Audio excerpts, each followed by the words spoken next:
Anim na individual naman ng nagpanggap umano na IT expert ng COMELEC ang arestado. Sinasabing nag-aalok ang mga ito na kaya po nilang manipulahin ang resulta ng halalan kapalit ng 30 milyong piso. Nagbabalik si Madeline Villar-Moratillo sa balitang yan. Arestado ng mga tauhan ng National Bureau of Investigation ang 6 na individual na nagpapanggap umanong IT experts mula sa Commission on Elections. Alok ng mga ito kaya umano nilang manipulahin ang resulta ng halalan kapalit ang 30 milyong piso.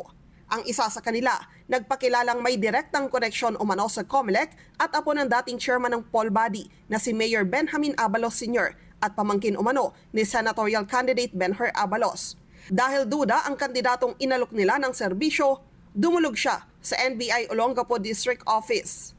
Kahapon, ikinasa ang entrapment operation sa Quezon City na nagresulta sa pagka-aresto sa mga sospek na sina Roland Ucab, Teody Abalos, Joseph Ong, Cherilyn Adriano, Ralph Edward Salas at Francis Mapua.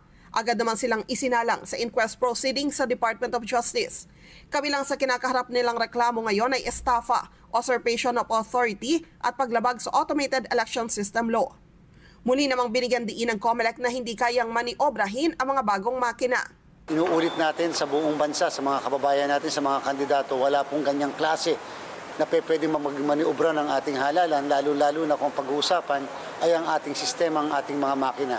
Sadyang ganyan po ang efforts ng mga yan, manghihingi ng pera. Payo ng COMELEC sa mga kandidato, huwag maniwala sa mga ganitong modus. Tulad na nangyayari na nagre-report katulad ng una sa Enrile, Cagayan, ngayon naman dito sa Iba, Zambales, nung isang araw doon sa Laguna, sa Santa Cruz. So sana po paaresto natin ang lahat pong yan sapagkat kukuhanan lang kayo ng pera at lulukuhin lang po kayo.